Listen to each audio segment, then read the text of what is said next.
You know, people ask me, what was my favorite movie? What's the movie you're going to be remembered for? Guess what? Up there is Dear Billy. Stranger Things has a lot of great episodes. The Body, The Gate, The Battle of Starcourt, The Piggyback, The Massacre at Hawkins Lab, the list goes on. And while these are all fantastic, in my opinion, there's one episode that stands above the rest. Season 4, Episode 4, Dear Billy. Right here, right here. I got it. Now! So with Dear Billy, of course, the meat of this episode is dedicated to the Max storyline with Vecna hunting her down. And that whole storyline is such a standout and is the thing that everyone remembers about this episode that it's easy to forget there's actually a ton of stuff happening with the other storylines. Like Hopper escapes in Russia and then unescapes, Joyce and Murray both get drugged, Nancy and Robin meet Victor Creel for the first time, and we get one of my favorite scenes that for some reason I was convinced took place in another episode, the one-take shootout at the Byers home. What's going on? Come back, listen! I mean, this sequence is insane. The show sets it up so well, making you think that the agents protecting Will, Jonathan, and Mike are completely useless. What are you worried about? Punching John out there? Just for them to turn into John Wick once things get serious. Well, at least one of them did. It also has the nice misdirect of Argyle's pizza delivery, so when that doorbell rings, you're unsuspecting of anything going wrong. So the first gunshot getting fired completely catches you off guard. And this whole sequence just being in one take makes everything so immersive and chaotic, all culminating with Argyle picking them up in the pizza van. I mean, this whole thing is just so Stranger Things. Whoa, is that real blood, man? Drive! Okay, all right. Oh my God, why is that guy on the gun? Drive! Oh yeah! But of course, what we're really here to talk about is Max. I think what allows this episode to flourish is by this point in the season, the danger that Max is in has already been really well established. We've already seen Vecna murder 2 people with this exact process. So when it comes to Max, you already know what you're getting into and immediately feel that sense of dread, which creates a sense of urgency throughout the entire episode because you know she doesn't have much time left. And I just saw that goddamn clock, so...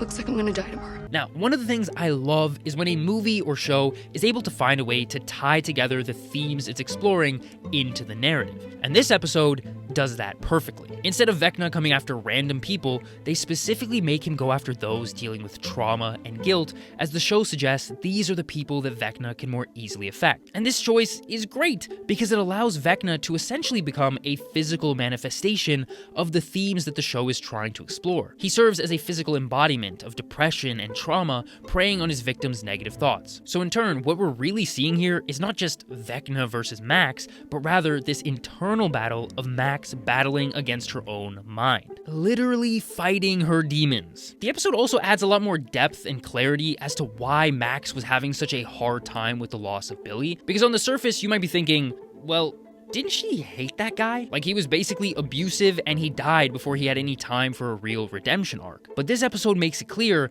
that what Max is truly mourning is not just the loss of Billy, but rather the loss of what Billy and her could have become. She feels like maybe if he had managed to live, they could have one day developed an actual proper sibling relationship. That we could have become friends. Good friends, like a real brother and sister. In a lot of ways, she's not just mourning what she lost, but also the type of relationship that she never got to have in the first place, and now never will get to have, at least with Billy. And Sadie Sink's performance, it goes without saying, is super impressive. Like, she has to carry this entire monologue, where the whole scene is basically just the camera up close on her face, and she just delivers throughout the entire thing. Love your shitty little sister, Max.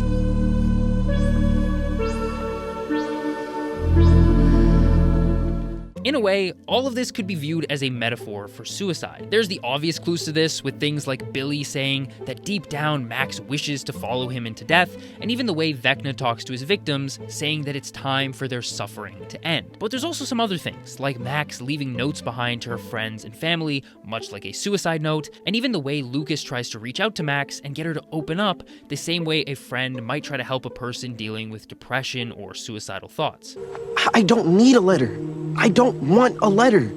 Just talk to me, to your friends. We're right here. I'm right here. And all of this comes together perfectly in the Running Up That Hill sequence. Little fun fact, after this episode came out, Running Up That Hill, a song from 1985, started charting on Billboard and actually reached #1 in like 8 different countries, which, I mean, damn. Like, the impact of Stranger Things is genuinely insane, and frankly, I don't know if they'll ever be able to beat this sequence. Like, if season 5 is able to get anywhere close to this, it'll be a miracle because this scene is genuinely perfect. And what makes it more impressive is this whole sequence could come across really cheesy. Like, on paper, the idea of the power of friendship and happiness being able to save Max does sound a little bit like, really?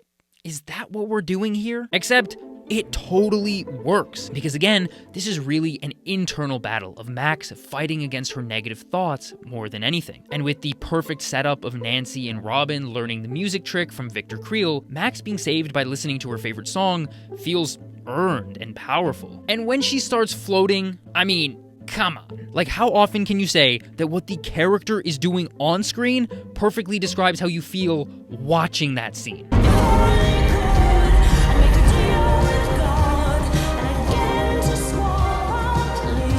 The performances, the music, the emotional nostalgia and tension as Max makes her escape solidifies this as hands down the best scene of Stranger Things yet, and probably ever. Even the ending is so well executed, with the piano instrumental of Running Up That Hill playing as we're left with just the silhouettes of the boys holding on to Max. Arguably the most powerful shot in the entire show.